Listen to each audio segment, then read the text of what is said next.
Assalamualaikum, Dr. Afshin Akbar here. Hope you all are well. Today we are going to start a new chapter, aviation and high altitude physiology and deep sea diving also. अच्छा जी, इसमें हम discuss करेंगे कि क्या effect है oxygen pressures के when a body ascends to a very high altitude or when the body is descend in sea level. अच्छा, effect हम देखेंगे लो ऑक्सीजन प्रेशर का ऑन द बॉडी. अच्छा, इसमें हम देखेंगे जिसे हम कहा जाता है कि जी ये बॉडी एक्लिमेटाइज है, अनएक्लिमेटाइज है. ये वर्ड अक्सर आप लोग सुनते होंगे. तो एक्लिमेटाइजेशन का बेसिकली वर्ड ये है कि when the body is in regular practice, मतलब उस बॉडी को आदत हो हाई एल्टीट्यूड की, ठीक है.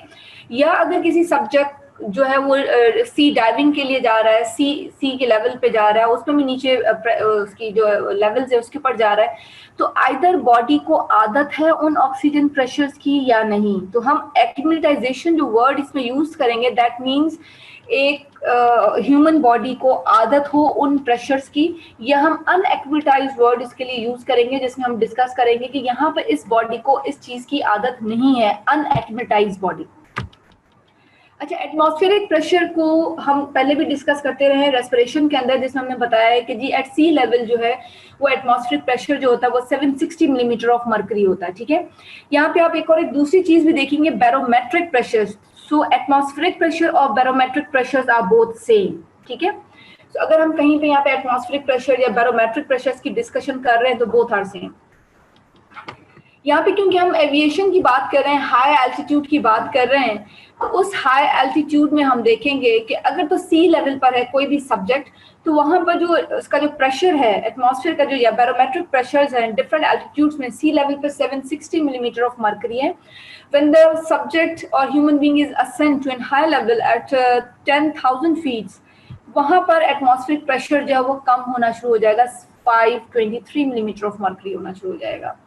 और एक सब्जेक्ट जो वो 50,000 फीट से और असेंड करता है, तो यहाँ पर हम देखेंगे कि 87 मिलीमीटर ऑफ मर्करी जो है वो एटमॉस्फेरिक प्रेशर हो जाता है, ठीक है. So as barometric pressure decreases, oxygen pressure भी डिक्रीज होना शुरू हो जाता है, ठीक है. अच्छा, यहाँ पे एक बड़ी अच्छी डायग्राम है, हम डायरेक्ट उस डायग्राम पर आ जाते हैं, इसमें डिस्कस करते हैं effect of acute exposure to low atmospheric pressures on alveolar gases concentration and arterial oxygen saturation. अगर कोई सब्जेक्ट जो है वो बहुत रैपिडली एक्सपोज हो जाता है लो एटमॉस्फेरिक प्रेशर्स को, that means he is ascending in high altitude. So altitudes में हम देखेंगे कि यहाँ पर 10,000 फीट पर एक सब्जेक्ट, 20,000 पर है, 30,000 पे, 40,000 एंड 50,000 फीट के ऊपर है. एक सब्जेक्ट अगर सी लेवल पर है, यहाँ पे कोई एल्टीट्यूड नहीं है, हम सी लेवल के ऊपर है, तो बैरोमेट्रिक प्रेशर और atmospheric pressure is 760 millimetre of mercury. उस वक्त उसी के अंदर हमने पहले भी डिस्कस किया था कि 21% जो है उसके अंदर नाइट्रोजन होती है, और फिर 17% जो है उसके अंदर जो है वो ऑक्सीजन और नाइट्रोजन का जो बैलेंस होता है. सो वहां पर हम देखेंगे कि जो पार्शियल प्रेशर है इन द एयर वो ऑक्सीजन का, वो 159 हो जाता है जब हम उसके ऊपर होते हैं, बिल्कुल ही सी लेवल के ऊपर है, ठीक है.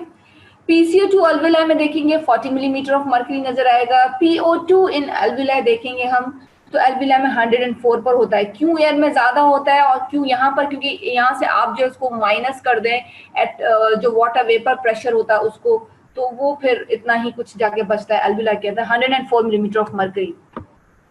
ऐसे सब्जेक्ट की आर्टीरियल ऑक्सीजन सैचुरेशन देखेंगे कि कितने हेमोग्लोबिन जो है वो सैचुरेट हो रहा है उसके साथ, तो 97% ऑक्सीजन सैचुरेशन होती है when the subject is in at sea level, मतलब जीरो एल्टीट्यूड पर होता है वो. PCO2 अल्वेलाई में देखेंगे बिल्कुल 40 ही होगा, वो इसलिए 40 ही होता है अल्वेलाई के अंदर भी क्योंकि जो है उस वक्त जो है वो टिश्यू के मेटाबॉलिज्म से कार्बन डाइऑक्साइड जो है वो ट्रांसपोर्ट होकर एल्वेलाइज में पहुंच रहा है. यहाँ पे ऊपर एक दो हेडिंग्स देखिएगा, ये ब्रीदिंग एयर है, नॉर्मल एयर, और यहाँ पर अगर हम किसी सब्जेक्ट को ब्रीथ करवा रहे हैं प्योर ऑक्सीजन, तो यहाँ पर ये दो चेंजेस हम एक देखेंगे यहाँ पे, ठीक है. ये सब्जेक्ट वो है जो कि 0 एल्टीट्यूड पे है और एयर में नॉर्मल ब्रीथ कर रहा है। यहाँ पर हम इन सब्जेक्ट्स को देखेंगे कि यहाँ पर ये सब्जेक्ट्स जो है वो, अगर इन सब्जेक्ट्स को हम ब्रीथ करवाना सिर्फ प्योर ऑक्सीजन, उसमें बाकी की गैसेस को माइनस कर दें, तो उसके बाद हम देखेंगे PCO2 एल्विलाई बिल्कुल सेम है। PO2 एल्विलाई में अगर एक सब्जेक्ट ब्रीथ कर रहा है प्योर ऑक्सीजन, तो आप देखिए एल्विलाई में प्रेशर्स कितने जाके पहुंचेंगे, 673 मिलीमीटर ऑफ मर्करी, और ऑक्सीजन सैचुरेशन 100% आ जाएगी उस सब्जेक्ट की, ठीक है। फिर यहाँ पे अगर एक सब्जेक्ट 10,000 फीट के ऊपर है तो बैरोमेट्रिक प्रेशर उसका कम होना शुरू हो जाएगा, एयर में भी उसका प्रेशर जो है ऑक्सीजन का कम हो जाएगा, क्योंकि हम जैसे ही असेंड करना शुरू कर देते हैं तो असेंडिंग के अंदर, हाई एल्टीट्यूड के अंदर हम देखते हैं कि वहां पर प्रेशर जो है वो कम होते हैं, ऑक्सीजन के प्रेशर और बैरोमेट्रिक प्रेशर कम होते हैं। आप देखिएगा कि PCO2 in the alveoli is 36, PCO2 in PO2 in alveoli ये 67 पे आ गया। अब सैचुरेशन देखिए सब्जेक्ट की, ये 90% में आ गया। अभी तक ये बंदा सिर्फ ब्रीदिंग एयर, नॉर्मल एयर ले रहा है, लेकिन एक सब्जेक्ट एक 10,000 फीट के ऊपर है, आप उसे ब्रीथ कराएं प्योर ऑक्सीजन, तो ये हो सकता है कि इसकी जो लेवल्स हैं ऑक्सीजन सैचुरेशन है वो 100% हो जाए, ठीक है। यहाँ पे आप 30,000 पे भी जाएंगे, आपको चेंज नजर आएगा। इस 30,000 में भी आप देखेंगे PCO2 की 24 हो गई है, और ऑक्सीजन जो एल्विलाई में है वो 18 है। ऑक्सीजन सैचुरेशन जो है, आर्टीरियल ऑक्सीजन सैचुरेशन इज 24। अगर इसी सब्जेक्ट को हम एक ब्रीदिंग करवाएं प्योर ऑक्सीजन टैंक के साथ लगा दें, सिलेंडर लगा दें, तो फिर क्या हो सकता है कि इसकी जो वैल्यूज हैं वो कुछ बेहतरी की तरफ रहेंगी, ठीक है। इस तरफ 40,000 पे भी आप देखेंगे किसी भी सब्जेक्ट को, तो उस 40,000 पे भी आप देखेंगे कि ब्रीदिंग प्योर ऑक्सीजन दे रहे हैं ना आप उस सब्जेक्ट को, तो फिर ये 87 पे सैचुरेशन रहेगी। अगर ये 50,000 पर भी इसको आप बेशक जितनी मर्जी आप ब्रीदिंग प्योर ऑक्सीजन दे दें, इसकी सैचुरेशन 15 से ऊपर नहीं जाएगी, ठीक है। तो ये चीजें याद रखने वाली है कि जब भी आप असेंट करते हो तो वहां पर जो पल्मोनरी ऑक्सीजन है अल्विलाइस के अंदर, कार्बन डाइऑक्साइड की लेवल्स हैं वो कम होना शुरू हो जाती है। ये वही चीज है जो हमने अभी डिस्कस की थी कि अल्विलाई के अंदर अगर एक सब्जेक्ट 30,000 फीट के अंदर है, ऊपर है, तो अल्विलाई के अंदर जो ऑक्सीजन लेवल है वो कम होना शुरू हो जाती है। Similarly in the carbon dioxide oxygen saturation is 24। Acute effects क्या होते हैं हाइपोक्सिया का, अगर आप कोई सब्जेक्ट बहुत हाई एल्टीट्यूड के ऊपर है और 12,000 फीट पर भी अगर वो ऊपर ऊंचाई की तरफ चला जाता है, तो उसकी वजह से ज्यादा tissues are experiencing and low oxygen levels, तो वहाँ पे हाइपोक्सिक कंडीशंस जो है वो प्रोड्यूस होना शुरू हो जाती हैं।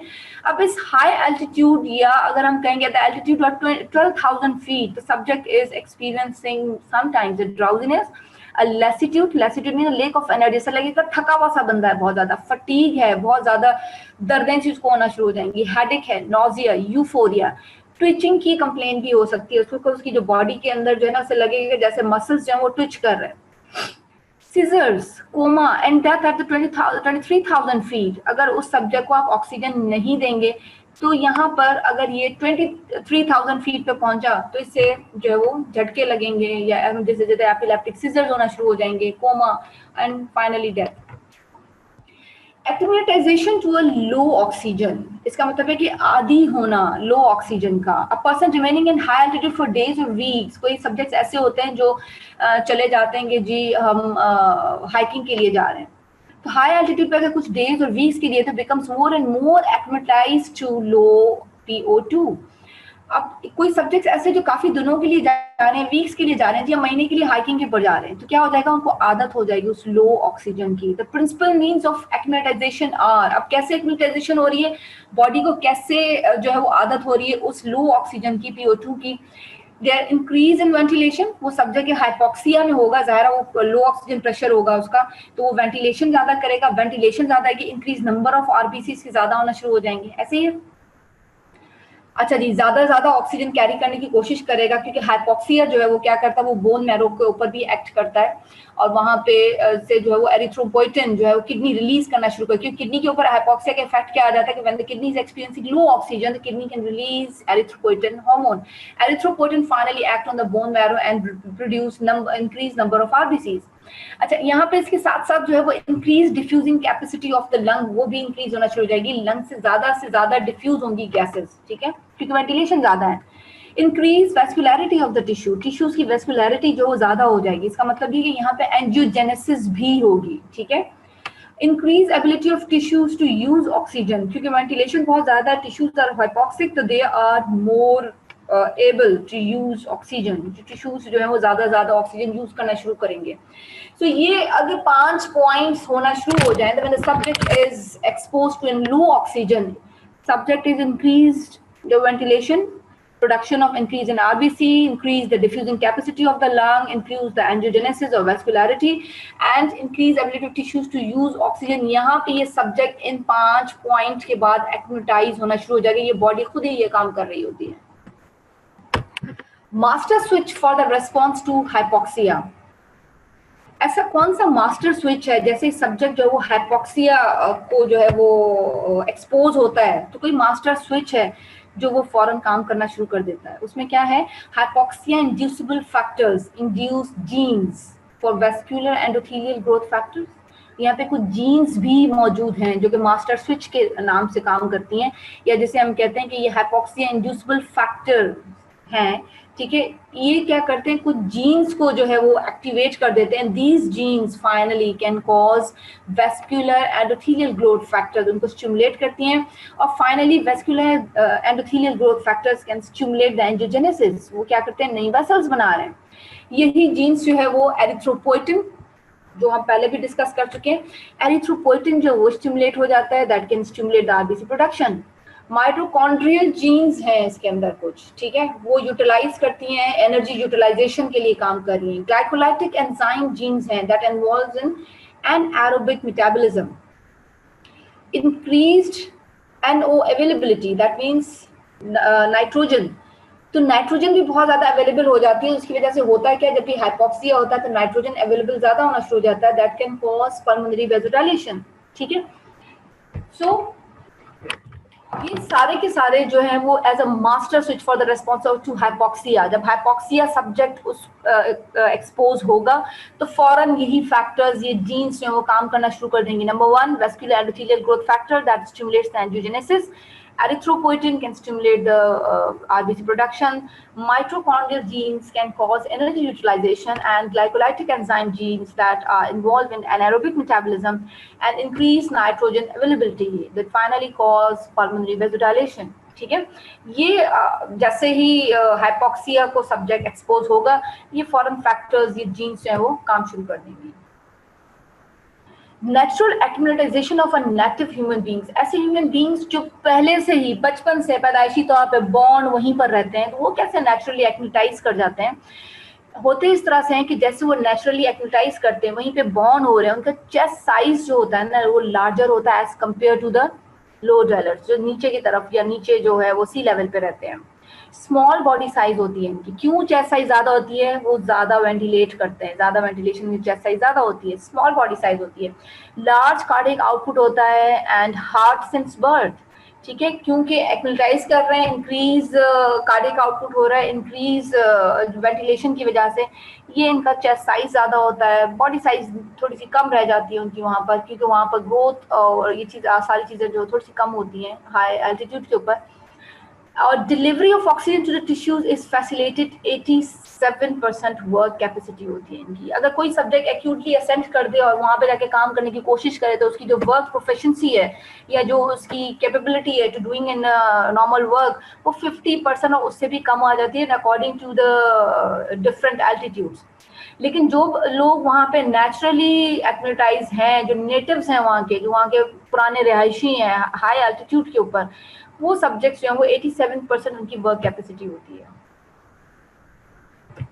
ठीक है। What is this acute mountain sickness, इसके अंदर हम क्या देखेंगे, acute mountain sickness, small percentage of people become actually sick when they climb rapidly. ये वर्ड रैपिडली याद रखिएगा कि ये रैपिडली असेंड कर रहे हैं, ठीक है।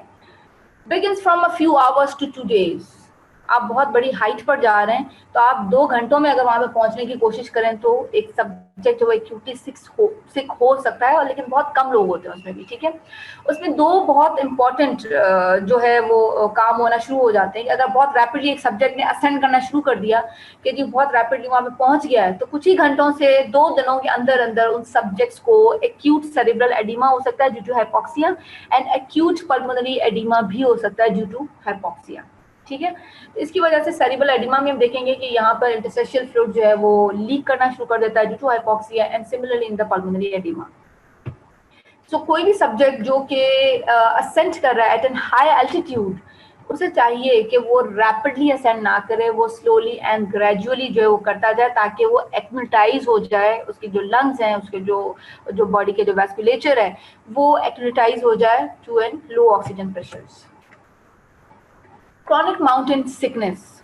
Sometimes person who live in a high altitude experience in chronic mountain sickness. वो किस वजह से होती है कि कुछ लोग ऐसे भी होते हैं जो कि वहाँ पर रहते भी हैं हाई एल्टीट्यूड पे और वो क्रॉनिक माउंटेन सिकनेस एक्सपीरियंस करते हैं। ठीक है, ये किस वजह से हो रही है? द रेड सेल मास जो है वो इंक्रीज होना शुरू हो जाता है, क्योंकि हम ये बात पहले भी पढ़ चुके हैं कि जो सब्जेक्ट हाई एल्टीट्यूड पे होते हैं उनके आरबीसी का काउंट जो है वो नॉर्मल जो है उन लोगों से ज्यादा होता है।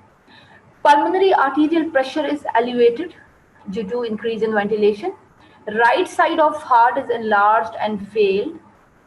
उसके बाद कंजेस्टिव कार्डियक फेलियर की तरफ जाते हैं वो subject and death until follows lower altitude. और ऐसे सब्जेक्ट्स में जो कंजेस्टिव कार्डियक फेलियर भी हो गया, डेथ भी हो सकती है, लेकिन अगर उससे पहले वो लोअर एल्टीट्यूड्स पे आना शुरू कर दे वो सब्जेक्ट, तो इसकी ये सारी चीजें रिवर्स हो सकती हैं। ठीक है, तो कुछ सब्जेक्ट्स ऐसे जो हाई एल्टीट्यूड पे रह रहे होते हैं वो क्रॉनिक माउंटेन सिकनेस में जा सकते हैं due to increase RBC mass, increase pulmonary arterial pressure, right side of heart is enlarge and fail. ठीक है, क्योंकि कार्डियक आउटपुट बहुत ज्यादा हो जाता है वहां पर। कंजेस्टिव कार्डियक फेलियर भी हो सकता है और डेथ भी until follows a lower altitude. तो वो सब्जेक्ट जो है अगर लोअर एल्टीट्यूड पे आ जाए तो ये चीजें फिर इसकी रिवर्स हो सकती है। अच्छा, कुछ एक्सेलरेटरी फोर्सेस होती हैं the body in aviation and space physiology. जो सब्जेक्ट्स होते हैं वो एयरक्राफ्ट्स में मूव कर रहे होते हैं, हाई एल्टीट्यूड्स पे चले जाते हैं, उनके ऊपर due to the rapid change in velocity और direction of motion of airplane several forces act on body. कुछ लोग जो है वो स्पेस में जा रहे होते हैं या वो हाई एल्टीट्यूड पे जा रहे होते हैं, ट्रेवल कर रहे होते हैं, तो उसमें हम देखेंगे कि कुछ फोर्सेस जो कि एक्ट कर रही हैं उसमें सिंपल लीनियर एक्सेलरेशन भी हम देखेंगे। ठीक है, और डिसलरेशन देखेंगे हम। सिंपल लीनियर एक्सेलरेशन का मतलब आहिस्ता आहिस्ता ऊंचाई की तरफ जाना। ठीक है, उसके बाद हम डिसलरेशन देखेंगे कि ये नीचे की तरफ आना, जब कोई भी जहाज या कोई स्पेसक्राफ्ट जो है वो लैंड कर रहा होता है। ठीक है, तो आहिस्ता आहिस्ता नीचे की तरफ आता है। उसके अलावा सेंट्रीफ्यूगल एक्सेलरेशन है ऑन द टर्निंग। अब जहाज जा रहा है, जब भी मूव कर रहा है या स्पेसक्राफ्ट मूव कर रहा है ऊपर स्पेस में, तो वो टर्न भी करता है, तो उसकी टर्निंग की वजह से एक और एक फोर्स जनरेट होती है जिसे हम कहते हैं सेंट्रीफ्यूगल एक्सेलरेशन फोर्स। ठीक है, तो ये तीन तरह की फोर्सेज होती हैं जो कि बॉडी के ऊपर एक्ट करती हैं। सेंट्रीफ्यूगल फोर्सेस में हम देखेंगे कि हमें इसमें नजर आएगा कि जी एक फोर्स सेंट्रीफ्यूगल एक्सेलरेटरी फोर्सेस, मास भी है, वेलोसिटी भी है, रेडियस भी है। इसका एक फॉर्मूला है कि कोई खास जरूरत नहीं है, इतना इंपॉर्टेंट फॉर्मूला नहीं है ये। Acceleration towards head is positive G, centrifugal acceleratory forces। ऐसी फोर्सेस, ऐसी एक्सेलरेटरी फोर्सेस जिसमें कि जो ब्लड है वो हम देखेंगे कि एक्सेलरेटरी फोर्सेस जो है वो क्या काम करती है। एक्सेलरेशन टुवर्ड्स हेड अगर होना शुरू हो जाए, जैसे हम ब्लड की अगर बात करें, तो ब्लड क्या होता है, वो कंटिन्यू जो है वो बॉडी के अंदर मौजूद होता है, वो मूव कर रहा होता है, ऐसे ही है। तो जब भी ये एक्सेलरेशन जो है वो टुवर्ड्स हाई एल्टीट्यूड की तरफ जाएगी, तो ये सेंट्रीफ्यूगल एक्सेलरेटरी फोर्सेस जो है ना ये काम करेंगी। और इस वक्त जब ये एक्सेलरेटरी फोर्सेस जो है वो टुवर्ड्स हेड काम करेंगी, ठीक है, क्योंकि सेंट्रीफ्यूगल फोर्सेस भी हैं, तो हम कहेंगे ये पॉजिटिव जी है। इसमें होता क्या है कि pooling of blood in the legs, retinal and cerebral ischaemia हो सकता है, loss of vision, blackouts, loss of consciousness and vertebral fractures हो सकते हैं एट 20 जी। तो जो सेंट्रीफ्यूगल और एक्सेलरेटरी फोर्सेस हैं ना, बहुत हाई प्रेशर्स को अगर बॉडी एक्सपोज हो जाए, पॉजिटिव जी को, तब उसमें ये सारी जो है प्रॉब्लम्स हो सकती हैं। Pulling of blood in the legs, retinal and cerebral ischemia, loss of vision, blackouts, loss of consciousness and vertebral fractures. ठीक है, यहाँ पे हम acceleration towards feet is negative G, ये नेगेटिव एक्सेलरेटरी फोर्सेस देखते हैं। तो यहाँ पे पूलिंग ऑफ ब्लड जो है वो कहाँ पर हो जाती है, हेड पे, हेमरेजेस होना शुरू हो जाते हैं, रेड आउट्स हो जाते हैं, raised pressures in carotid sinuses and asystole भी हो जाती है।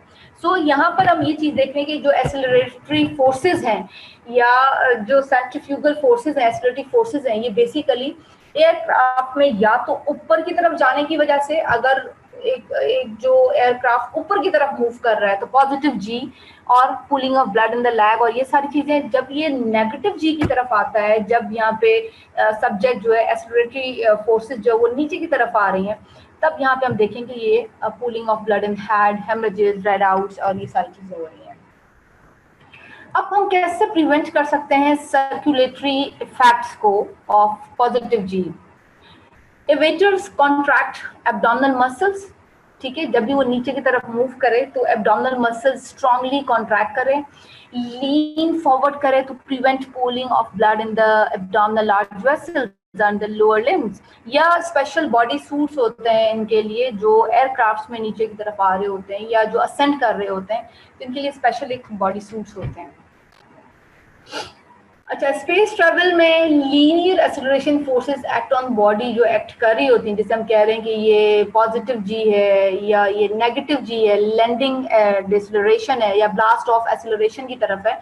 इसके भी हमने सिम्टम्स पढ़े थे कि अगर ये पॉजिटिव जी है तो इसमें हमें क्या क्या चीजें नजर आ जाती हैं? Pooling of blood in legs, retinal and cerebral ischemia, loss of vision, blackouts, loss of consciousness and vertebral fractures when positive G. लेकिन अगर ये बहुत ही स्पीड में होगा, इसने वो सूट्स नहीं पहने होंगे, तो ये 20 जी तक भी जाके जो है ये फ्रैक्चर्स करवा सकता है।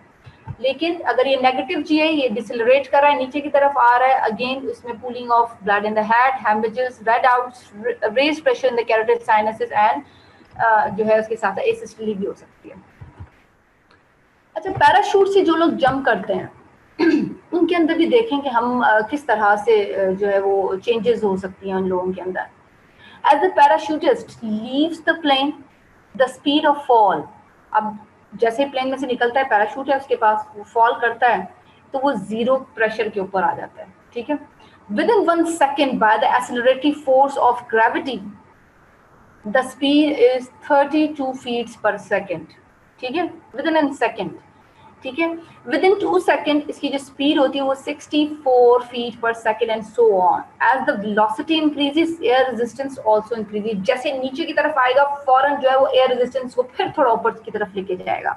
तो फाइनली क्या होता है, इसका नीचे की तरफ आना और नीचे से जो एक्सेलरेटिव फोर्सेस है ग्रेविटी की, ये बैलेंस करती है एक दूसरे को, एंड द पैराशूट्स जो पैराशूटर होता है वो फॉल करता है with in terminal velocity of 175 feet per second, ठीक है।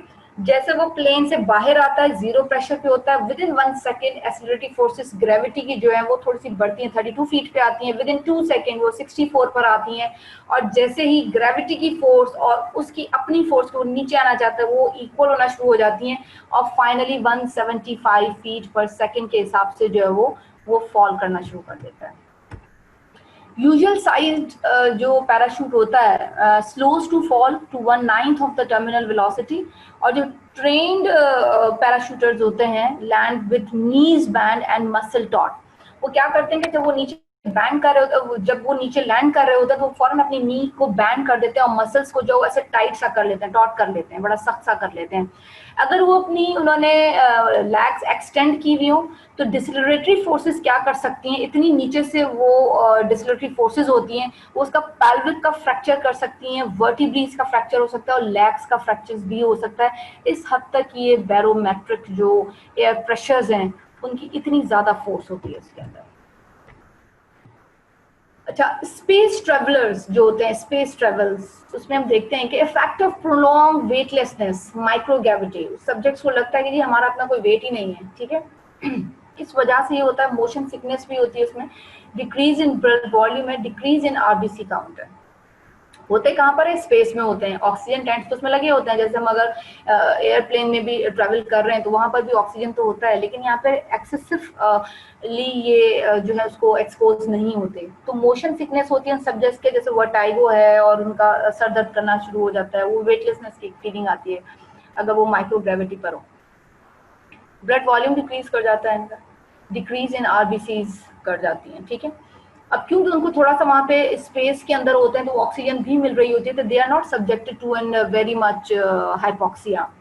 अब यहाँ पर हम देखेंगे बोन मेटाबॉलिज्म जो है वो नेगेटिव कैल्शियम बैलेंस होना चाहिए। सीवीएस में हम देखेंगे at time of lounge, increase in heart rate and blood pressure, prolonged stay in space, बहुत ज़्यादा अरसे तक वहाँ पे स्टे करें तो ब्रेडिकार्डिया, बीपी फॉल करता है, एक्टोपिक बीट्स आ जाती हैं, इसका मतलब कि एरिथमियाज उन सब्जेक्ट्स में जो है वो डेवलप होना शुरू हो जाती हैं, और मसल्स बिकम वीकर, क्योंकि वहाँ पे कैल्शियम का भी नेगेटिव बैलेंस शुरू हो जाता है, बोन मेटाबॉलिज्म में भी चेंज आना शुरू हो जाता है। अगर एस्ट्रोनॉट्स जो होते हैं वो प्रोलॉन्ग स्पेस में एक्सपोजर उनका बहुत ज़्यादा हो तो उनकी एबिलिटी जो है ना वो थोड़ी कम हो जाती है, ठीक है, उनका काम थोड़ा सा कम हो जाता है, बहुत प्रोलॉन्ग टाइम के लिए वहाँ पर चले जाए।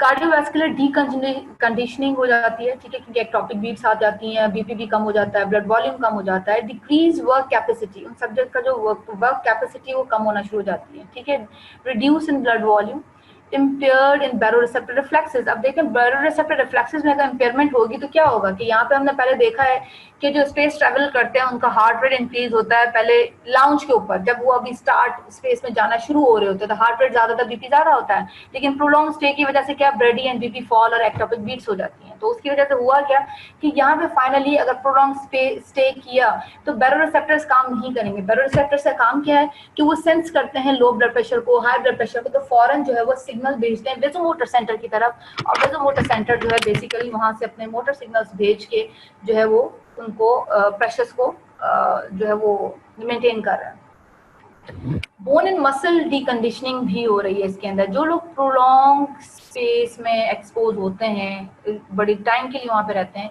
उनके अंदर ये प्रॉब्लम्स भी हो सकती हैं। ठीक हो गया? अच्छा, यहाँ तक अगर किसी को कोई बात ना समझ आई हो तो मुझे बता दें, just for with in 1 minute, ताकि उसमें से उस चीज को मैं रिपीट करूं, उसके बाद हम deep sea diving and hyperbaric conditions की तरफ चलते हैं। यस, यहाँ तक इसमें अगर कोई बात समझ ना आई हो बच्चों। एक्विटाइजेशन के लिए के लो प्रेशर, अच्छा, इस सारे जो चैप्टर में हमने जो चीज डिस्कस की है इसका मतलब ये होगा कि रैपिडली एक्विटाइज नहीं होना, बड़ा स्लोली एंड ग्रेजुअली एक्विटाइजेशन की तरफ जाना चाहिए। अगर आप हाई एल्टीट्यूड्स पे जा रहे हो तो रैपिडली असेंड ना करें, बड़ा स्लोली एंड ग्रेजुअली असेंड करना चाहिए।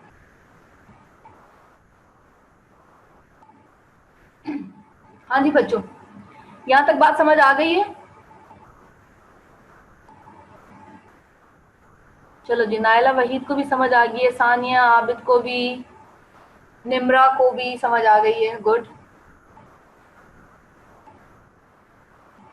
नूर, ठीक है, तजीम, हिरा, अफीरा, मरियम, अमन, हलीमा, हाजरा, अतीब रहमान, नूर फातमा, सबको समझ आ गई, दैट गुड।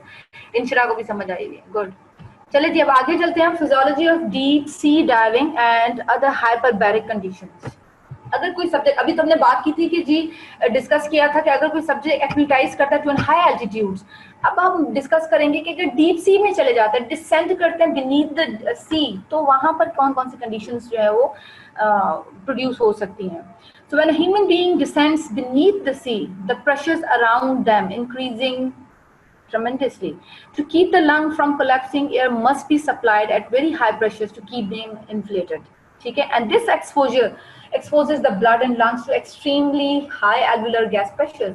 और इसको हम क्या कहते हैं, ये हाइपरबैरिज्म है। कोई भी सब्जेक्ट जो है वो डीप सी में चला जाए, डिसेंड करे, तो उसके अराउंड जो प्रेशर्स होते हैं ना वो बड़ा इंक्रीज होना शुरू कर देते हैं। अब लंग्स को कोलैप्स होने से बचाने के लिए, क्योंकि अगर आपके चेस्ट केज के बाहर प्रेशर ज्यादा होंगे तो क्या हो जाएगा, लंग कोलैप्स होना शुरू हो जाएगा। लेकिन आप लंग को कोलैप्स होने से बचाने के लिए उन सब्जेक्ट्स को हाई प्रेशर सप्लाई करते हैं, या वो सब्जेक्ट्स जो है ज़ाहिर वो ऑक्सीजन सिलेंडर्स अपने साथ लेकर जाते हैं, वो ताकि उनकी जो लंग्स हैं वो इन्फ्लेटेड रहें। So this exposes the blood in the lungs is extremely high alveolar gas pressures. अब क्योंकि वो डीप सी में है, beneath the sea है, और उसके बाद वो जो है उसको कोलैप्स होने से बचाने के लिए उसको हाई प्रेशर्स जो है वो सप्लाई किए जा रहे हैं। अब उसकी वजह से हो क्या रहा है कि उसके जो लंग्स हैं उसके अंदर जो ब्लड मौजूद है, जो पल्मोनरी सर्कुलेशन के अंदर है मौजूद, वो बड़ा एक्सपोज होता है हाई एल्वेओलर गैस प्रेशर्स। ठीक है, इस कंडीशन को हम क्या कहते हैं, हाइपरबैरिज्म। ठीक है, हाइपरबैरिज्म किसे कहते हैं, when a human being descends beneath the sea, around them is a very extremely high pressures, and to prevent this collapsing of lungs, one should supply and high pressures of oxygen to keep them inflated. So this exposes the blood and the lungs to extreme high alveolar gas pressures.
So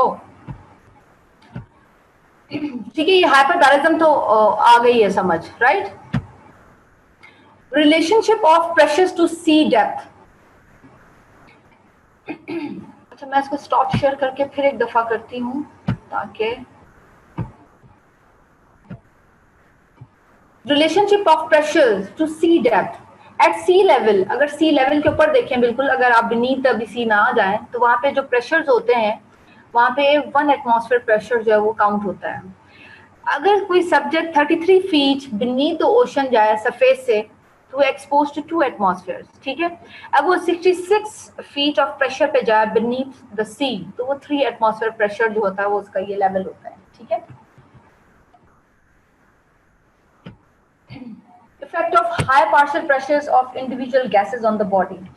अब हम देखते हैं कि जी individual gases जो है body की, उनका effect high partial pressures हर gas का किस तरह से इफेक्ट करता है बॉडी को. नाइट्रोजन नार्कोसिस होती है at high nitrogen pressures. At sea level pressure the nitrogen has no significant effect on bodily function. अगर कोई सब्जेक्ट जो है वो बिल्कुल ही सी लेवल के ऊपर है, जो नाइट्रोजन एयर के अंदर मौजूद है, वो बॉडी फंक्शन को अफेक्ट नहीं करती, but at high pressure it can cause varying degree of narcosis. लेकिन अगर हाई प्रेशर होना शुरू हो जाए तो क्या हो जाएगा कि ये नार्कोसिस करना शुरू कर देगी. नार्कोसिस हम बेसिकली कहते हैं कि change in actually psycho motor जो है वो उसमें चेंज आ जाता है मेंटल स्टेटस के अंदर. तो अगर कोई सब्जेक्ट जो है वो नॉर्मल नाइट्रोजन लेवल के ऊपर है, सी लेवल के ऊपर है, सी लेवल प्रेशर पे है, नॉर्मल उस पे, तो वहां पे नाइट्रोजन कोई बॉडी के ऊपर इफेक्ट नहीं करेगी. लेकिन जब भी हाई प्रेशर्स की तरफ जाएंगे तो वहां पर जो है वो डिग्री ऑफ नार्कोसिस जो है वो इंक्रीज होना शुरू हो जाएगी. When the diver remains beneath the sea for an hour, mild narcosis appears at about 120 feet. ठीक है, जब भी जो सी डाइवर्स होते हैं ना, वो जैसे ही सी के अंदर कुछ एक आध घंटे के लिए भी रहे तो माइल्ड नार्कोसिस हो जाएगी. दैट मीन्स माइल्ड स्टूपर या मेंटल स्टेटस कम हो जाना, या आप उसे कहें कि actually impairment in the mental status. ठीक है, at this level the diver begin to exhibit joviality and a loss of many of his or her cares. The diver becomes drowsy. जो एक सब्जेक्ट की एक क्वालिटी होती है ना, jolly होने की, बात करने की, एक्टिविटी की, कि ये एक्टिव है, वो सारी की सारी ड्राइवर जो 1 घंटे तक अभी अगर 120 feet beneath the sea ocean चला जाएगा तो क्या हो जाएगा, इसकी ये सारी जो क्वालिटी है ना, जॉबिलिटी, वो जो है वो थोड़ी सी कम होना शुरू हो जाएगी और फिर ये अपना थोड़ा सा ख्याल रखना भी छोड़ देगा. फिर फाइनली क्या हो जाएगा, ये ड्राउजी होना शुरू हो जाएगा. एट 200 to 250 फीट हिज और हर स्ट्रेंथ वेन्स. अगर ये और भी नीचे की तरफ गया, 120 फीट से ये 200 फीट और 250 फीट तक गया तो क्या हो जाएगा, उसकी स्ट्रेंथ और कम हो जाएगी considerably. And the driver often becomes too clumsy to perform the work required. उससे फिर काम ही नहीं होगा, वो फटीग होना शुरू हो जाएगा वो सब्जेक्ट. ठीक है, एक्यूट ऑक्सीजन पॉइजनिंग क्या होती है. The extremely high tissue PO2 that occurs when oxygen is breathed at very high alveolar oxygen pressure can be detrimental to many of the body tissues. तो होता क्या है कि कोई भी सब्जेक्ट, अब देखिए ऑक्सीजन की बात हो रही है, लेकिन अगर आप बहुत हाई ऑक्सीजन टिश्यू जो है उसको प्रोवाइड करें किसी सब्जेक्ट को, तो क्या होता है कि वो पॉइजनिंग की तरफ ले जाएगा. अगर कोई सब्जेक्ट जो है वो सांस ले रहा है with in high alveolar oxygen pressures, तो वो उसके बॉडी टिश्यूज के लिए जो है वो खतरनाक हो सकते हैं. Breathing oxygen at 4 atmosphere pressure of oxygen, PO2 कितनी हो जाएगी, 3040 millimeter of mercury, which can cause brain seizures, coma in most people within 30 to 60 minutes.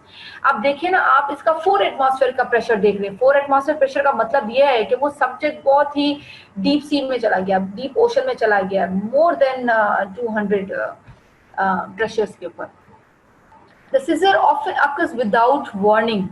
अब कोई उसके लिए ऑरा की काम नहीं होता, वरना होता क्या है कि किसी भी सब्जेक्ट को अगर सीजर आ रहा होता है तो पहले उसको घबराहट होती है, कुछ ये फौरी तौर पे स्टार्ट हो जाएंगे. And likely to be lethal to drivers submerge beneath the sea. और जाहिर बात है अगर एक सी डाइवर है उसके लिए ये बड़ा खतरनाक हो सकता है कि उसे ड्यूरिंग वो मर्जिंग जो है वो सबमर्ज के अंदर है और उसको सीजर स्टार्ट हो गए. सिम्टम्स क्या हो सकते हैं एक्यूट ऑक्सीजन पॉइजनिंग के? Nausea, muscle twitching, dizziness, disturbance of vision, irritability और डिसओरिएंटेड हो सकता है ये सब्जेक्ट. ठीक है, ये सारे सिम्टम्स हो सकते हैं एक्यूट ऑक्सीजन पॉइजनिंग के. So exercise greatly increase the diver susceptibility to oxygen toxicity, causing symptoms to appear much earlier and with far greater severity than in the resting person. तो वहां पर जो डाइवर्स के अंदर अगर ये सिम्टम्स आ गए हैं तो he should stay at this level. अगर वो और भी अपनी एक्सरसाइज जारी रखेगा, वो उधर भागता फिरेगा सी के अंदर, तो ये इसके अंदर ये टॉक्सिसिटी और इंक्रीज होना शुरू हो जाएगी, क्योंकि जो सी डाइवर्स होते हैं वो अपने साथ ऑक्सीजन लेकर जा रहे होते हैं. ठीक है, अब अगर एक सब्जेक्ट जो है वो 1 घंटे तक अंदर है और उसके ये सिम्टम्स अपीयर होना शुरू हो गए, इसका मतलब यही हुआ कि ऑक्सीजन टॉक्सिसिटी या ऑक्सीजन पॉइजनिंग होना शुरू हो गई है. तो उसे चाहिए कि वो रेस्टिंग स्टेज के अंदर आ जाए, वहां पे अब ज्यादा मूवमेंट ना करे. Oxygen toxicity at high pressures, acute oxygen poisoning में हमने देखा कि नोजिया है, muscle twitch, dizzy, disturbance in vision, irritability है, ये सारी की सारी चीजें जो कि हम बता चुके हैं कि वो उसमें रहे, रेस्टिंग कंडीशन में रहे. Chronic oxygen poisoning causes lung dysfunction. अब ये chronic oxygen poisoning हो, उसका मतलब है कि वो सब्जेक्ट रिपीटेड आता जाता ही रहा हो और वो क्रॉनिकली वहां पे मौजूद हो, वो लंग को डिसफंक्शन कर सकता है, पल्मोनरी कंजेशन हो सकती है वहां पर. ठीक है, एडिमा हो सकता है एंड फाइनली लंग कोलैप्स भी हो सकता है सब्जेक्ट के. ठीक है, cause of nervous system oxygen toxicity और ऑक्सीडाइज्ड फ्री रेडिकल्स. अब नर्वस सिस्टम के अंदर हम देखेंगे ऑक्सीजन टॉक्सिसिटी के बाद हम देखते हैं कि यहाँ पे ऑक्सीडाइजिंग फ्री रेडिकल्स भी जनरेट होते हैं. तो superoxide and peroxide radicals are formed in subject who are and deep sea divers. Lipid peroxidation भी होती है, डिस्ट्रक्शन ऑफ सेलुलर एंजाइम्स भी होते हैं. ठीक है, वहां पर ये सारी चीजें जो है वो सी डाइवर्स में ये चीजें भी जनरेट हो रही हैं. Carbon dioxide toxicity result in lethargy, narcosis and respiratory acidosis. क्योंकि एक सब्जेक्ट है जो कि वो डीप सी डाइविंग कर रहा है, ऑक्सीजन के साथ साथ उसका मसल मेटाबॉलिज्म इंक्रीज हो जाएगा, तो उसकी वजह से कार्बन डाइऑक्साइड ज्यादा जनरेट होना शुरू हो जाएगी. That causes lethargy, narcosis and respiratory acidosis. अब हम देखते हैं इसमें डीकम्प्रेशन सिकनेस क्या है. Basically decompression sickness is a disorder that occurs when a person returns rapidly to atmospheric pressure. आपको याद है कि हमने जब एक्लेटाइजेशन को देखा था हाई एल्टीट्यूड पे, तो हमने देखा था कि उन सब्जेक्ट के अंदर टॉक्सिसिटी कब जनरेट हो रही है कि जब वो रैपिडली असेंड कर रहे हैं. तो यहाँ पर डीकम्प्रेशन सिकनेस क्या है कि ये रैपिडली वापस आ रहे हैं to atmospheric pressure from area of high pressure like deep sea. इसका मतलब ये हुआ जो डीप सी डाइवर्स हैं वो हाई प्रेशर से बहुत रैपिडली असेंड ना करें ऊपर की तरफ, उनके अंदर डीकम्प्रेशन सिकनेस जो है एक डिसऑर्डर जनरेट हो सकता है. So decompression of divers after excess exposure to high pressure, क्योंकि जो वो लोग उसके अंदर डीप सी के अंदर है, तो वहां पर डीप सी के अंदर हमें पता है कि जी बहुत हाई प्रेशर्स होते हैं, तो वो हाई प्रेशर्स के साथ साथ अगर वो बहुत रैपिडली ही असेंड करना शुरू कर दें तो that they encounters with the decompression sickness. इसका सिनोनिमस जो है ना डीकम्प्रेशन सिकनेस, उसको हम देखते हैं बैंड्स भी कहा जाता है, ठीक है, या कंप्रेस्ड एयर सिकनेस कहा जाता है, केजियंस डिजीज कहा जाता है, या ऐसे आप डाइवर्स पैरालिसिस या डिसबैरिज्म भी कह सकते हैं। ये सारे नाम इसी के हैं डिकम्प्रेशन सिकनेस के। When sea divers after exposure to high pressure they are ascent very rapidly into an atmospheric air. इसमें होता क्या है कि बबलिंग हो जाती है नाइट्रोजन की in the body fluids, result in choking of the small blood vessels. अब इसमें नाइट्रोजन जो है वो ज्यादा से ज्यादा जो वो डेवलप होना शुरू हो जाती है बॉडी फ्लूइड्स के अंदर। अब जिसकी वजह से वो क्या करता है, वो ये जो नाइट्रोजन है ये स्मॉल ब्लड वेसल्स को जो चोक कर देती है, इसमें रुकावट पैदा करती है। सो इसमें 85 to 90% subjects are experiencing a bands, that means pains in joints and muscles। जैसे आपने अक्सर सुना होगा कि जी खलियां पड़ गई हैं, ठीक है, तो ये क्या है, these are the bands. 5 to 10% जो है वो सीएनएस के सिम्टम्स इन लोगों में जनरेट हो जाते हैं। सीएनएस के सिम्टम्स में क्या आ सकता है इनको, वो डिलीरियम आ सकता है, उनको हो सकता है कि वो सिजर होना शुरू हो जाए, काफी सारे सीएनएस के सिम्टम्स हैं वो डेवलप होना शुरू हो जाते हैं। 2% इन लोगों में चोक्स की फीलिंग आ जाती है, can not breathe easily. How to prevent, कैसे इनसे बचा जा सकता है, इनसे इस तरह से बचा सकता है कि ये स्लो डीकम्प्रेशन की तरफ आए, ये रैपिडली असेंट ना करें, ठीक है। और इसके अलावा जो है वो टैंक भी हैं कुछ कंप्रेशन के लिए। तो ऐसे सब्जेक्ट जो असेंट कर रहे होते हैं डीप सी से ऊपर की तरफ, उनको टैंक्स में रखा जाता है, उसको कहते हैं टैंक्स कंप्रेशन, ठीक है। अब वहां पर उन टैंक्स के अंदर जो है जो नाइट्रोजन को रिप्लेस किया जाता है विद हीलियम। ये भी एक गैस है, हम देखेंगे अगर कि एटमॉस्फेरिक एयर में नाइट्रोजन भी मौजूद है, हीलियम भी, सारी गैसेस मौजूद हैं। तो हीलियम जो है उसके अंदर लेस नार्कोटिक इफेक्ट्स है, that means helium is less effect on the CNS ability. Helium is less soluble in the body fluids. अगर वो बॉडी फ्लूइड्स में ज्यादा सॉल्युबल नहीं है तो वो क्या करेगी, वो बबलिंग ज्यादा नहीं कराएगी उसके अंदर, ठीक है। हीलियम जो है वो लो डेंसिटी है, कीप्स एयरवे रेजिस्टेंस लो, वहां पे बहुत ज्यादा रेजिस्टेंस प्रोड्यूस नहीं करती, वहां पे चोकिंग की फीलिंग नहीं लाएगी, ठीक है। Now what is scuba. हाँ जी, आप लोगों में से कितने लोगों ने स्कूबा डाइविंग की है? Any one of you who is experiencing in the scuba diving? ये कराची में हो रही है, मेरे ख्याल में कहीं और भी हो रही है शायद। और कितने लोगों ने स्कूबा किया हुआ है? फिर आगे हम स्कूबा को डिस्कस करते हैं। हाँ जी, any one of you, girls and boys, anyone experiencing scuba diving? No one? Scuba किसने किया हुआ है डीप सी? नो, हिरा ने तो नहीं किया हुआ। अच्छा जी, और कौन है? कोई ऐसा बच्चा हो जो कहे कि जी हाँ मैंने किया हुआ। निम्रा ने भी नहीं किया, समीन ने नहीं किया, नायला ने भी नहीं किया। ओहो, बॉयज में से है कोई चीता? हसन भी नहीं है। चलो जी, मतलब ये जो आप लोग अभी प्रेजेंट हो ना 43 बच्चे, उनमें से किसी बच्चे ने स्कूबा नहीं किया अभी। चलें जी, later in life may be you can experience all these things.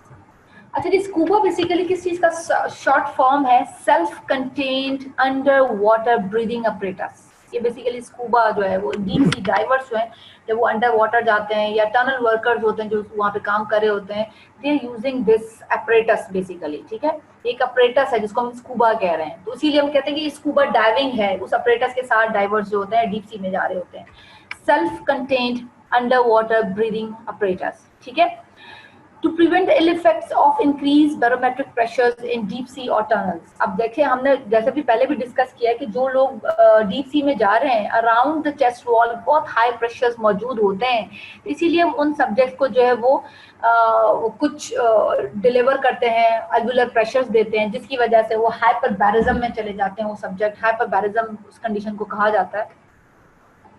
जो सब्जेक्ट स्कूबा के लिए जा रहे होते हैं वो एक self contain under water breathing apparatus use कर रहे हैं, ताकि बैरोमेट्रिक प्रेशर जो डीप सी के हैं या जो जिस टनल में वो लोग काम कर रहे हैं, वर्कर्स ऐसे होते हैं जो स्कूबा यूज कर रहे होते हैं, तो वो उससे, उसके इल इफेक्ट से, उसके साइड इफेक्ट से बचे रहे। उस इंस्ट्रूमेंट्स में होता क्या है, कुछ सिलेंडर होता है, वेल्व सिस्टम होता है और उसे मास्क होता है इसका, ठीक है। इसका डिसएडवांटेज सिर्फ ये है कि subject can stay under water tunnel for only A short period, बड़े थोड़े से टाइम के लिए इसे स्कूबा के साथ उसमें जा सकते हैं, इससे ज्यादा वो यूज नहीं कर सकते। तो यहाँ पे हमें ये नजर आ रहा है कि ये सिलेंडर्स है, ठीक है, ये वाल्व सिस्टम है और ये इसका एक मास्क है।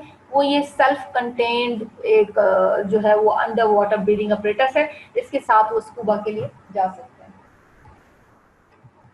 ठीक है। Here this is scuba divers, ठीक हो गया। ये तो उसका जो सूट उसने पहना हुआ होता है वो तो होता ही है, लेकिन बेसिकली ये स्कूबा का मेन जो ऑपरेटस है वो सिलेंडर है और इसका वेल्व सिस्टम है और साथ में ही इसका ये मास्क भी है।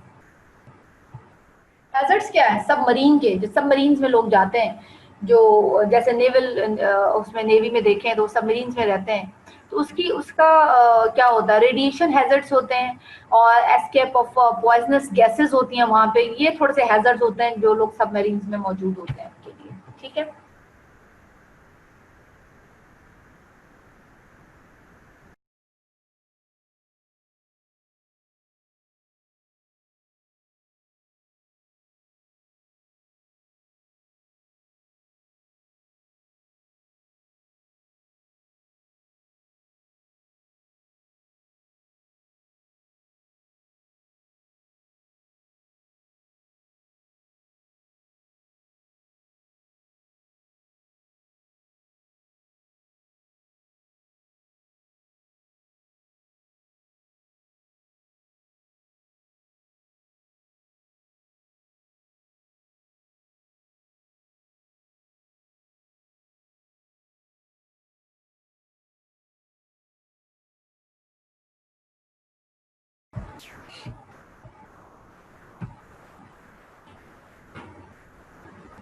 ठीक है, हाइपरबैरिक ऑक्सीजन थेरेपी जो है ना, कुछ कंडीशंस हैं जिसमें ये दी जाती है। कौन कौन सी कंडीशंस हैं? लाइक गैस गैंग्रीन है, लाइक मायोकार्डियल इंफार्क्शन है, ऑस्टियोमाइलिटिस है, या ये कार्बन मोनोऑक्साइड पॉइजनिंग, ठीक है। अब हम ये देख रहे हैं कि हाइपरबैरिक ऑक्सीजन जो है वो बड़ी यूजफुल है to treating the gas gangrene. कैसे? जो बैक्टीरिया है ना that causes the gas gangrene in this condition वो क्लॉस्ट्रीडियल ऑर्गेनिज्म होता है, basically grow best under anaerobic conditions and stop growing at oxygen pressure greater than about 70 millimetre of mercury. आप देखें ना, ये गैस गैंग्रीन में जो ऑर्गेनिज्म है जो ये गैस गैंग्रीन करवा रहा है वो क्लॉस्ट्रीडियल ऑर्गेनिज्म में ये एनारोबिक जब मेटाबॉलिक कंडीशंस होती हैं उसमें बड़ा अच्छा ग्रो करना शुरू कर देता है, ठीक है। और इसको जब हम किसी सब्जेक्ट को हाइपरबैरिक ऑक्सीजन या हम उसको प्योर ऑक्सीजन की तरफ रखेंगे तो क्या हो जाएगा, वो ग्रो करना रुक जाता है। तो हाइपरबैरिक ऑक्सीजनेशन जो है of the tissue can frequently stop the infectious process entirely and thus convert a condition that formerly was 100% fatal into one that cured in most instances by early treatment with hyperbaric therapy. So ऐसी condition जो कि ये मौत की तरफ लेकर जा रही है गैस गैंग्रीन, फाइनली अगर आप इन सब्जेक्ट्स को जो हाइपरबैरिक ऑक्सीजन थेरेपी देना शुरू कर दें तो क्या हो जाएगा, ये फौरन क्योर होना शुरू कर देंगे, ठीक है। Other condition in which the hyperbaric oxygen therapy has been either valuable या उसका possible value include decompression sickness में हम देते हैं सब्जेक्ट्स को, या arterial gas embolism हो जाए, कार्बन मोनोऑक्साइड पॉइजनिंग है, ऑस्टियोमाइलिटिस है एंड मायोकार्डियल इंफार्क्शन। ये इन सारी कंडीशंस में जो है हम हाइपरबैरिक ऑक्सीजन देंगे। तो यहाँ पर तो बहुत ज्यादा इसकी वैल्यू है क्योंकि ये जो ऑर्गेनिज्म है क्लॉस्ट्रीडियल ऑर्गेनिज्म है ये हाइपरबैरिक पे ग्रो करना रुक जाता है, खत्म हो जाती है उसकी अगर ये प्रेशर ज्यादा दिया जाए। तो मायोकार्डियल इंफार्क्शन में, ऑस्टियोमाइलिटिस में भी और कार्बन मोनोऑक्साइड पॉइजनिंग में भी अगर आप सब्जेक्ट को जो है वो ऑक्सीजन थेरेपी देना शुरू कर दें तो फिर क्या हो जाएगा, वो जो है वो क्योर की तरफ आना शुरू हो जाएंगे, ठीक है। हैजर्ड्स क्या हो सकते हैं ऑक्सीजन थेरेपी के ऑक्सीजन थेरेपी के हैजर्ड्स हो सकते हैं, डिलीरियम हो सकता है उस सब्जेक्ट को, ठीक है। इसका मतलब ये कि वो जो वो एक्यूट मेंटल इलनेस जो है वो भी खत्म हो सकती है उसको। कन्वर्जन्स हैं, लाइक से दौरे से पड़ना शुरू हो जाए या उसको एपिलेप्टिक से फिट्स आ जाए, डिजी हो जाए, चक्कर आना शुरू हो जाए, ये सारे ऑक्सीजन थेरेपी के थोड़े से हैजर्ड्स हो सकते हैं अगर वो बहुत ही ज़्यादा प्रोलॉन्ग टाइम के लिए और कंसंट्रेशन उसकी ज़्यादा कर दी जाए। उसके अलावा एक और एक कंडीशन है रेट्रोलेंट्रल फाइब्रोप्लेजिया। अब रेट्रोलेंट्रल फाइब्रोप्लेजिया किस में होती है? अब ये एक ऐसी मखसूस कंडीशन है, इसे हम कहते हैं न्यूनेटल रेट्रोलेंट्रल फाइब्रोप्लेजिया। ये छोटे बच्चों में होती है, प्री मेच्योर जो बेबीज पैदा होते हैं जो प्री मेच्योरिटी की तरफ होते हैं, अपने 9 मंथ से पहले डिलीवर होते हैं, 7 और 8 मंथ के अंदर, क्योंकि प्री मेच्योर होते हैं। अब प्री मेच्योर होने की वजह से क्या होता है कि लंग मेच्योरिटी नहीं हो रही थी ना, क्योंकि सर्फेक्टेंट्स जो है वो रिलीज ही नहीं होता, तो उसकी वजह से उनकी लंग की जो है वो अभी इतनी ग्रोथ नहीं हुई होती कि उन सब्जेक्ट्स की जो है वो ऑक्सीजन की जो है वो की लेवल्स को मेंटेन कर सके। एंड ऐसे ऐसे सब्जेक्ट्स जो प्री मेच्योर बेबीज हैं उनको बेसिकली रखा जाता है ऑक्सीजन थेरेपी के साथ। अब ऐसे बच्चे जिनको ऑक्सीजन थेरेपी में के साथ रखा गया होता है और उसमें उसको बहुत ही हाई ऑक्सीजन लेवल पे रखा जाता है, तो उसकी वजह से होता क्या है कि बहुत ही हाई लेवल ऑफ ऑक्सीजन जो है वो क्या काम करती है, जैसे आप उसको ऑक्सीजन टेंट से या ऑक्सीजन मास्क उसका उतारते हैं, तो ये जो रेटिनल जो वेसल्स है ना उसके अंदर एंजियोजेनेसिस होना शुरू हो जाती है। कैसे? आप उस सब्जेक्ट को ऑक्सीजन दे रहे हैं, अगर ऑक्सीजन पूरी है, पूरी टिश्यूज में हर जगह पे सप्लाई हो रही है, तो क्या हो जाती है कि वो नॉर्मली वर्क कर रही है, ठीक है। लेकिन जैसे ही आप हाई ऑक्सीजन को हटाते हैं तो क्या हो जाता है, जो रेटिनल वेसल्स है ना that can experience an hypoxia, और उस हाइपोक्सिया की वजह से क्या हो जाता है, फॉरन एंजियोजेनेसिस होना शुरू हो जाती है आई की रेटिनल वेसल्स के अंदर। उस एंजियोजेनेसिस की वजह से क्या होता है कि पूरे रेटिना के ऊपर वेसल्स का जाल बिछ जाता है और यहाँ पे ये बच्चा ब्लाइंड हो जाता है।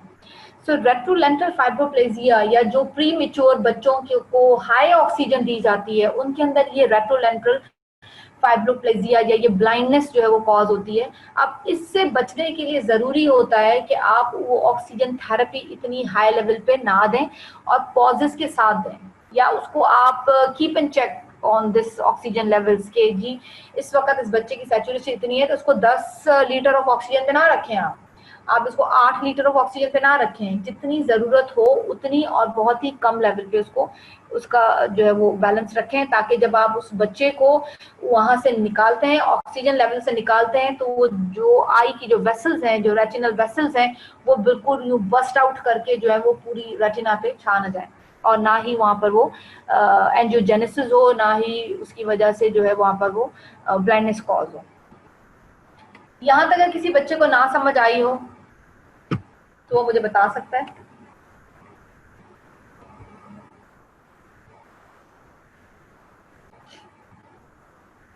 किसी बच्चे को यहाँ तक कोई बात ना समझ आई हो।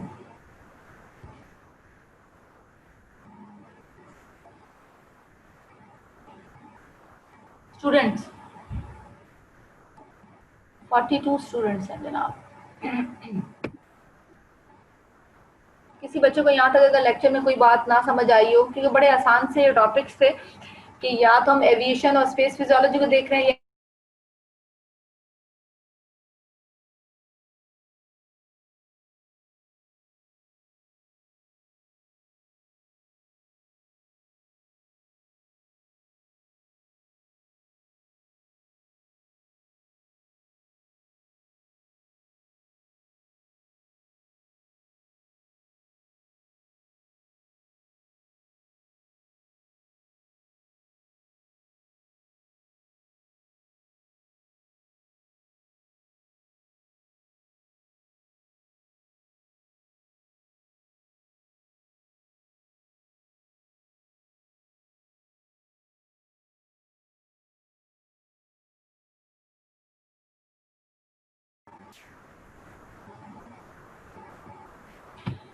जी किसी बच्चे को यहाँ तक अगर कोई बात ना समझ आई हो, स्टूडेंट्स D90।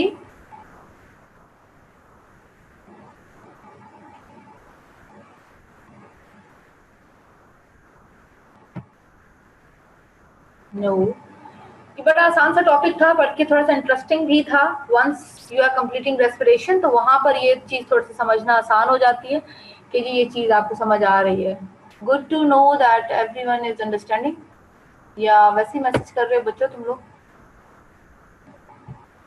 अब 40 स्टूडेंट रह गए अभी, तो ये अटेंडेंस तो 40 की लगनी है, ऐसा ही है। चलो जी समझ आ गया, दैट्स वेरी गुड। इंशाल्लाह कोई सवाल हो ऐसा जिसने पूछना हो किसी बच्चे ने, तो they are more, you all are more than welcome to ask any question from this aviation physiology or deep sea diving.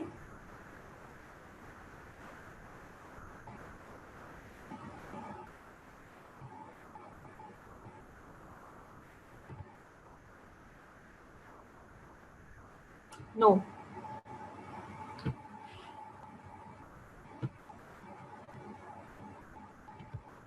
अच्छा जी, कोई बच्चा मुझे ये बताएगा कि कितने प्रेशर्स पे आप जा रहे हैं तो वहां पर जो है वो सिम्टम्स प्रोड्यूस होना शुरू हो जाते हैं। अगर आप एविएशन की तरफ जा रहे हैं तो कहाँ पर किस स्टेप पे आके जो है वो, अगर आप किसी सब्जेक्ट को प्योर ऑक्सीजन नहीं दे रहे, जो एक डायग्राम मैंने दिखाई थी, तो किस लेवल पे आते हैं आप उस सब्जेक्ट को प्योर ऑक्सीजन नहीं देते तो फिर उसकी सैचुरेशन जो है वो डाउन होना शुरू हो जाती है। Which one of this pressure? जी बच्चों,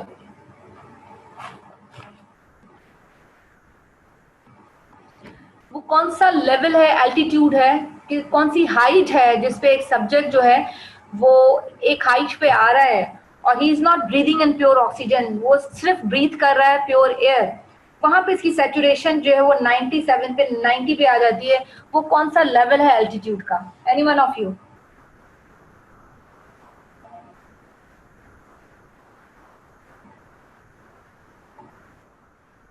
मरीम खान बताएंगी और नौमान जफर ने बताना है, दो बच्चे।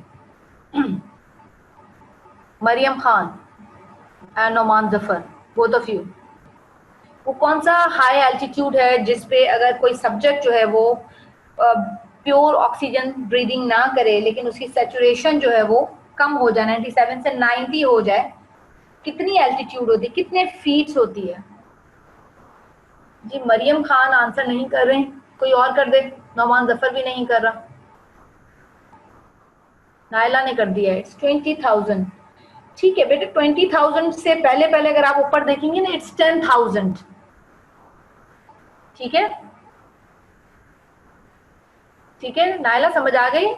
यू आर वेरी गुड कि आपने 20,000 का, 20,000 के भी अगर हम देखते हैं ना कि वहां पे सैचुरेशन आ जाती है बिल्कुल उसकी 73, आप उसको प्योर ऑक्सीजन दे ही नहीं रहे। लेकिन 10,000 को भी अगर आप नोटिस करें तो ऑक्सीजन सैचुरेशन इज 90%। ठीक है, तो वो 90% पे आ जाती है सैचुरेशन, और यहाँ पे हाइट जो है वो कितनी हो जाती है? 10,000 है। मतलब 10,000 हाइट और एल्टीट्यूड पे ही जो है वो सब्जेक्ट के सिम्टम्स आना शुरू हो जाते हैं लो ऑक्सीजन की वजह से एट द हाई एल्टीट्यूड। 20,000 वाली बात भी बिल्कुल ठीक है, लेकिन ये स्टार्ट हो जाती है 10,000 से। चलें जी, नायला ने भी बताया, शहीर ने भी बताया हुआ है, हेरा असलम भी पूछ रही है वैल्यू बतानी है। जनाब बिल्कुल वैल्यू बतानी है, क्योंकि जब हम एल्टीट्यूड की बात कर रहे हैं फीट्स में तो वो आप वैल्यू भी बताएंगे। ठीक है, अच्छा, जीरो लेवल पे, सी लेवल पे आप बैरोमेट्रिक प्रेशर कितना हो जाता है?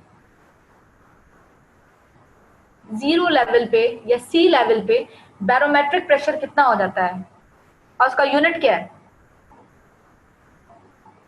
760 millimetre of mercury. Very good, Naila ने भी बताया है, शहीर भी बता रहा है, हेरा असलम अतियाना ने भी बताया, वेरी गुड।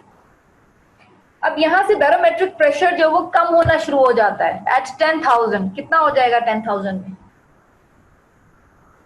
जैसे ही पहले स्टेप पे आप पहुंचते हैं 10,000 उसके ऊपर, एल्टीट्यूड के ऊपर, तो बैरोमेट्रिक प्रेशर 523। वेरी गुड, 523 पे आ जाता है, बिल्कुल ठीक है। अब आप देखेंगे कि अगर आप बहुत ही हाई एल्टीट्यूड 30,000 पर चले जाते हैं, ठीक है जी, मैं बिल्कुल देख रही हूँ, समी मकसूद ने बताया है, एमन ने बताया, जीशान भी बता रहा है, Shaheer, everyone is answering, very good. अगर आप देखते हैं, अगर आप लोग डायग्राम देख रहे हैं तो वहां पे देखेंगे 30,000 एल्टीट्यूड के ऊपर आप देखेंगे arterial oxygen saturation is 24% without breathing in pure oxygen. लेकिन एक ऐसा सब्जेक्ट जो 30,000 पर चला गया है, अगर वो प्योर ऑक्सीजन ब्रीथ करना शुरू कर दे तो उसकी सैचुरेशन मेंटेन हो सकती है कितनी? 99%। 40,000 से ऊपर एक नॉर्मल सब्जेक्ट जा नहीं सकेगा विदाउट ऑक्सीजन। ठीक है, तो वो बड़ा डिफिकल्ट होना शुरू हो जाता है। यहां तक अगर किसी बच्चे को ना बात समझ आई हो, क्या क्या इफेक्ट्स आना शुरू हो जाते हैं एक सब्जेक्ट के अंदर, कौन कौन से सिम्टम्स अपीयर होते हैं when he is experiencing an hypoxia? बच्चों,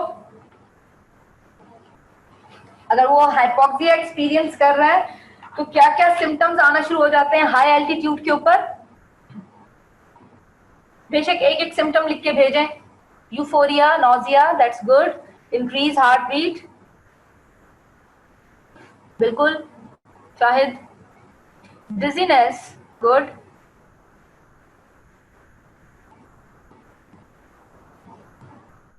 और क्या क्या हो सकता है गर्ल्स? लिथार्जी, बिल्कुल। हिरा भी बता रही हैं जनाब, ये भी नायला वहीद ने मसल फटीक बताया है, good. Breathing problem, yes. Shortness of breath, very good.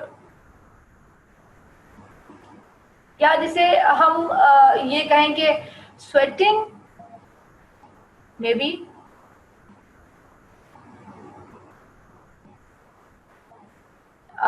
लैसिट्यूड, lack of energy, good. Fainting, yes, faint भी हो सकता है वो सब्जेक्ट जिसे हम कहते हैं ना ये ड्राउजीनेस हो गया है, ड्राउजी हो गया है और वो कोमा में जा रहा है, तो फाइनली वो फेंटिंग की तरफ भी जा सकता है। हेडेक हो सकता है, सबसे पहला जो साइन होता है ना वो ना शुरू हो जाता है नॉजिया, हेडेक, सर में दर्द हो रही है, ऐसे वॉमिटिंग की सी फीलिंग आ रही है हाई एल्टीट्यूड पे जाते हुए।